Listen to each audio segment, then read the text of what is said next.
All right, guys, Palantir and PayPal. Palantir just reported. They reported 5 cents in profit versus 4 cents. They just beat by a penny. $525 million in revenue versus the estimated $506 billion in revenue. $189 million in free cash flow, representing a 36% margin. Now, guys, Palantir has quite the storied history with our channel. That moron, Tom Nash, who is literally one of the dumbest people in the world, was a big supporter of Palantir at 45 bucks. And we said, yeah, we don't buy it.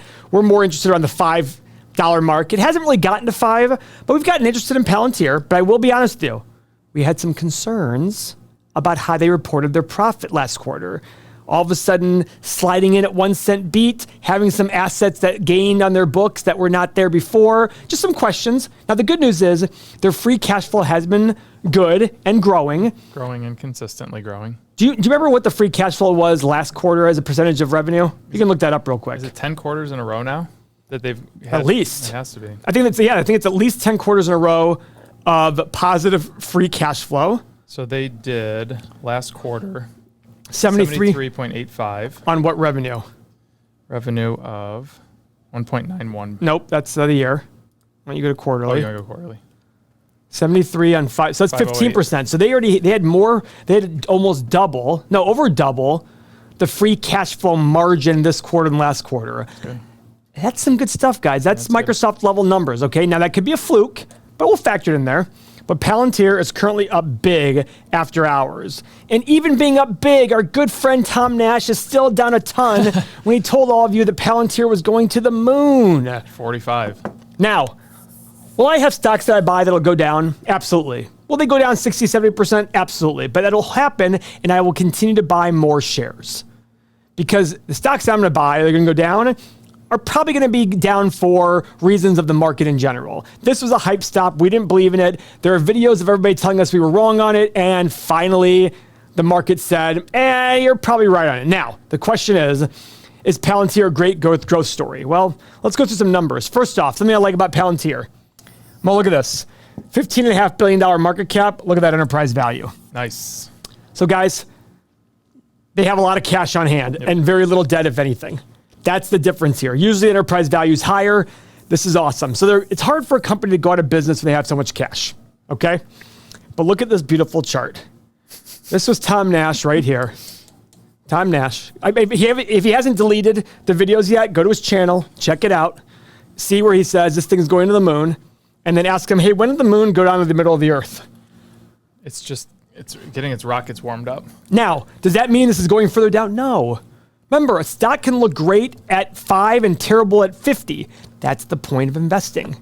Wow, it's up 23% right now. Now it's up 23%. Wowzer. So, this morning it opened at $7.40, and now it's at $9.56. Wow, okay. That's pretty good. Okay. Mm-hmm. I have a friend of mine, I think, whose basis is like $8. Wow. Yeah. He's happy right now. I should text him and ask. I'll ask him, yo. Do we know who this is? Who? You know who it? Do I know who it is? You know of them, but you've never met them. Okay. It's a son of a friend of Lisa's. Gotcha. And he saw randomly. He said he saw some tweet where some guy posted and said even Paul from Everything Money is interested. And he didn't know I had a channel, and he literally messaged me. He's like, "Look what I just saw." I was like, funny. "Oh," he's like, "Yeah, I own Palantir." He's like, "My base is like $8." I'm like, "Oh, good for you." Nice. All right, so. I think Palantir, first off, the 8 pillars are garbage here. We don't have enough data. It's a growing company. It's still showing some minor losses. They're expected to show 21 cents in profit this year. But look at this. This is interesting, Mo. They're only supposed to... Yeah, that's what boggles my mind. Because look at free cash flow. The free cash flow at 36% of revenue. Let's say it's stabilized at 20%. If they do this $5 billion in revenue in 2027 times 20%, that's $1 billion in free cash flow. Guess what though? Times 15 is 15 billion in market value. Call it times 20. There's not much meat left in the bone there. Call it times 20. It's currently at 15 billion, and it's saying a value based on. That's the hard part about growing companies. We don't know where they're going to go, right? We have no clue. This is up 26.5% now. I cannot wait to see where this opens the day tomorrow. We've seen some really wild moves. I mean, We've seen saw companies go up like 15% and they open like down 4%. Amazon last week or 2 weeks ago, whatever it was up 11% at this point, open the day down. Yeah. Because overnight they go on a call and somebody says something that somebody doesn't like. They're 27.5%. 27.5%. Come on, 30. Come on, 30. It's like gambling. Nick, you getting excited? Nick's our resident gambler. Does Nick have Palantir stock? No, he just likes to gamble. Okay. All right. So again, let's see their Okay, commercial revenue grew 15% year over year. Government revenue grew 20% year over year. Okay. Let's see. Customer count grew 41%. Yep. So the reason I like that is they're quarter. taking on smaller contracts to grow their revenue. I actually do like that. U.S. commercial customer count increased 50% year over year. Adjusted income from operations, margin of 24%. Wow. Wait a second. Cash from operations of 187 million and adjusted free cash flow of 189. How do they have more free? Do they have no capex? Doesn't even make sense. This company's weird, man. That's the thing. This company's weird. I don't know. So their call is at 5 p.m. today. If anybody's interested. Yeah, they don't have anything else. I guess they'll. Oh, well, maybe here. Let's see. Has PayPal reported yet? Yes. R&D. Okay, PayPal's reported. They were expected to do $1.10 in profit. What did they do? $1.17. $1.17, beating by 7 cents. I like it. And they were expected to do $6.99 billion in revenue. And what did they do? 7.04. 7.04. Let's see how the company is doing after hours. And I just wrote puts on PayPal today. It's down. Down. So isn't that weird, guys? They beat on both revenue, EPS and revenue, and they're down right now. That's very, very interesting. 2% now. All right, let's Can you tell me some of the bull and bear cases for PayPal before we go any further? So bull cases, I think one of the bull cases is that they bought Venmo and everybody uses Venmo. Love Venmo. I mean, they're shifting focus and strategy from growing users at all costs to profitability. Congratulations. Thank you. That's a bull I case? appreciate that. Okay. It's funny when you go and look at these things on like Seeking Alpha or Motley Fool or something. Some of the bull cases are really funny and some of the bear cases are hilarious. Okay, like what's some of the bear cases? Bear case. Earnings per active account has fallen from $7.70 per user in 2018 to $5.56 per user in 2022. So the goal is then hopefully they had such user growth that Yeah. overcame it anyhow. Yeah. What's another bear case? Anything else? No, not for PayPal. Okay, so let's take a look at some PayPal metrics. $85 billion market cap, enterprise value of 132. That's a lot of debt. Now I wonder how much of that debt there, the difference there, is based on having money there that they owe to the users, etc. Profit margin in the last year was 8.8 versus a 5-year profit margin average of 14.2%. So it's down a lot. The question is that temporary? Because I will say this. Their free cash flow is up in the last year versus their 5-year average. So this tells me this might have been a write-off or something, some sort of fluke that they just did because their free cash flow is actually higher than it was in the last 5-year average. That's pretty awesome. Yeah. Now, as this is $5 billion is 17 times free cash flow for the last 5 years. And almost that for the last, for the last 5 years. Last year is about 17 times. All right, not bad, especially for a company that has a lot of growth potential. Now, I will say this. Return on invested capital is not very high. Not as high as I thought it'd be. I thought it would be much higher. Yeah, 9.5%. Now, the question becomes, on growing companies, ROIC can at some times look lower because they take a lot of their net operating profit and reinvest it back in the business. I'm hoping that's the case here. My job is to do more research on that to determine if that is actually the case, okay? So I'm hoping this number is subdued. Guys, I will say, when I want safety on something I'm buying, I go to PayPal. What's your look for? Just checked out the 8 pillars. Let's look at the 8 pillars, guys. But you are correct. If you want safety, you go to PayPal. Oh, wow. 7 out of the 8 pillars. Now, guys, remember, if you have our software, you can edit your pillars up to 12 pillars, and there's like 4 quadrillion different variations you can do, which is awesome. Wowzer. Yeah. Buy back some shares? Oh, boy. Why do they buy back shares, those idiots? They've done 2 acquisitions in the past 3 years. One for $3.6 billion, one for $2.75 billion. Probably Venmo was one of them. Probably. They did There's another $2 billion acquisition back in 2018. 2018, yep. All right, let's see what analysts are saying about the company. EPS.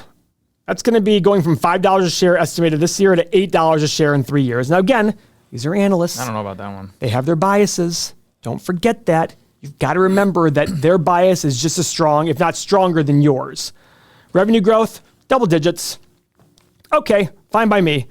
Pretty good growth. Guys, there's a lot of potential worldwide as the world becomes stronger economically. More and more people are going to be using mobile methods to pay, especially when it involves overseas transactions. When I buy something from China, you better believe I pay with PayPal every single time. Yeah. Hell, I do that here. Yeah. I try to buy with PayPal every chance I get. Mm-hmm. I want a reliable company to back up my purchase, where if I don't like it, I can easily contest it. And they're very pro-consumer. Yep. Right? I've never had an issue. Never had an issue. I mean, I've had an issue, but they've always corrected it for me. That's awesome. So the question becomes, what are we going to pay for PayPal? Now, guys, this is a stock. I want to remind you. This is a stock that hit an all-time high of 310 back in July of 2021, hit a low of 66 just this last Christmas, December 22nd. And it's been in this range here. Let's see, the last 6 months. It's only down about 6.5%, but it's been in a reasonable range here, right? I'm not talking about from a technical analysis, but just overall, it's been sideways for a while. So what's going to happen here? I don't know. The point is, as a value investor, as an investor, your job is to determine a price for the company that you want to buy the company at. And when it dips below that price, you buy it. I do that every Monday now. Every stock that I own that I like, I run it through my stock analyzer tool every Monday. And if it's below my middle price, I buy. That's my method that works for me. That's the method that works for me personally. Might not work for you, might not work for Mo. Mo, you do the same thing now, right? Mm-hmm. Bought a couple companies today. Because we want to force ourselves to buy companies instead of waiting for our puts to hit. And the reason is simplicity, keeping things simple is the best way. Taking out the emotion of it is the best way of going about all of this. That's been proven time and time again. Taking the emotion out of buying and selling is going to do better for you than having to guess as time goes on. Yeah. I just buy when the stocks make sense, and I have not sold yet. I mean, I've sold a few companies where my thesis has changed, like Walgreens, like Carnival Cruise Line. Those two, I was like, oh boy, I think I was wrong. And by the way, on both of them, I made money. I made money on both of them, even though my thesis, I was like, whoa, I think I just got, and by the way, I got lucky. Mm-hmm. I got lucky. Yeah. I got absolutely lucky. All right, so we're going to use our stock analyzer tool. I'm going to do a 20-year analysis. Mo's going to do 10. The point of the stock analyzer tool, every investment's the present value of all future cash flow. You have to assume what's going to happen in the future. It can be a wide range, a low, middle, high range. And your job is to evaluate it based on that. And when the stock is selling for a good price, you have a decision to make. This tool right here was used 1.3 million times by our users in our community last year alone. It's the most popular part of our site. But remember, it's not the only tool on our site. Mo's also a tool on our site. Ha! Bam, bam, bam, dab. So, if you like the software, if you want to get access to the community, we have a special, $7 for 7 days. It's a no-brainer, guys. This is absolutely no-brainer. You get all these tools, the tools that are coming. This will literally change the way in which you look at investing, and it's only $1 a day for 7 days to try it out. Come on, you're kidding me here. So we're gonna sit here, put our assumptions in, and come right back to you. 10-year analysis from Mo. Mo, what were your revenue growth assumptions for the next 10 years? I did 3, 6, and 9%. I did 5, 9, and 13 for the next 10 years. All right. Mo, what'd you do for profit margin? 8, 12, and 16. I did 12, 13 and a half, and 15. So if we go into any type of recession, buying could shrink. You're right, That's but I'm looking at it from factoring it in. I'm looking at 20 years. You're looking at 20 years. I'm looking at 20 years. Yeah, I'm looking. And by the way, next. I think even for 10, you should do that. For 5 years, I think you'd alter it lower. Yeah. Yeah. So there's a difference, guys. You see this right here. This is the art of investing. Mo and I are good friends. We have very similar views, but look at us differing on this company. We just did a video on Alibaba where our views were basically the same on it. Yeah. But here we're differing big time. All right, free cash flow margin. So I did 16, 20, and 24. I don't think that's bad. I did 18, 20, and 20. Actually, you motivated me. I'm going to do 17, 20, and 23. Okay. Because, yeah. Okay, PE. PE, I went 15, 16, 17. I almost went 15, 17, 19, but I didn't because return on invested capital was low, and I was like, I'm going to bring that down. So I believe the return on invested capital is being altered low. Oh, okay. Because I do think that as they reinvest their money back in the business, it's going to alter that NOPAT, Okay. the net operating profit after tax. Okay. I did 15, 17, and 19 for both PE and price of free cash flow, even though free cash flow is much higher. Right, right. All right, and what'd you do for your desired return? I did 10, 12, and 14%. Okay. I still did went a little 11 higher. on the low. I usually do 10 if I beat a company up, but I think there's still a lot of competition for PayPal. I don't think it's clearly obvious that it's going to be the leader forever. Yeah. So I still want to get a higher return. And guys, remember, as you make your assumptions higher, you need a higher margin of safety, and that's what you're getting with a higher desired return. This is where you put your margin of safety. You don't just take the stock price and take this as your margin of safety. The higher return, the lower the stock price. All right, I hit the analyze button. What'd you get, Mo? I got $28 to $58, high end 72 to 108, middle ground 50 to 80, somewhere in there. Look at how different our numbers are. Yeah, these are very different. I got a low price of 48 to 68, a high price of 123 to 190, a middle price of 76 to 113. The question is, should I start a position? I have it on my watch list at 65. Now, I did that before the recent quarter numbers came out, right? And new quarter are coming out right now too. I did this a long time ago. It might be time for me to reevaluate this company and decide if I'm a buyer. Yep. Unless they come out here and announce something that's detrimental to business long term, I don't care what they report. I wish they'd reported, instead of $1.10, 70 cents. I wish they would plummet in value, because I look at a business go look at the companies you love. Go look at their revenue and profit. It doesn't go up like this. It goes up kind of like this. Okay? You've got to be okay with that. You've got to find the companies that have good fundamentals that you can buy at a good price when people don't necessarily want them as much. Look at PayPal, all-time high, $3.10 on July 26, 2021. Currently at $73.41, down 2.8%. And their low was $66 back in December. I don't know what to tell you guys. I'm looking at the press release right now. Total payment volume of $354.5 billion, growing 10 and 12% on an FX neutral basis. Now look at this. Net revenues growing 9%. This is year over year. GAAP income, $1 billion, growing 41%. Everything is good news out of here. They raised their forward guidance in the next quarter. They raised their guidance? They raised it, raising EPS guidance. So why is this down 3% now? That's the thing. Doesn't make sense. Can you guys just understand this? The markets are not efficient in the short run. It's emotions. It's Mr. Market. How did this company beat both EPS and revenue, raise guidance, Palantir beat, and a skyrocket 20? What's Palantir up now? I'm going to look at Palantir. Hang on a second. Don't tell me. I'll plug up Palantir. Right. Palantir is up. 25%. Oh, it's coming down, baby. It's coming down. Oh, somebody sent me a message. I'm sure it's somebody saying, Paul, did you see your Palantir? Probably Palantir.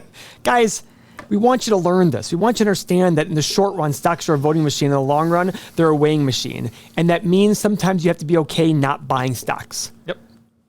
You got to be patient. You got to wait for the right price. I know it sucks. That's why you need to learn options. You can sell cash secured puts to make money in the stocks you currently own. And you can sell cash secured puts to buy stocks at prices you want while you wait.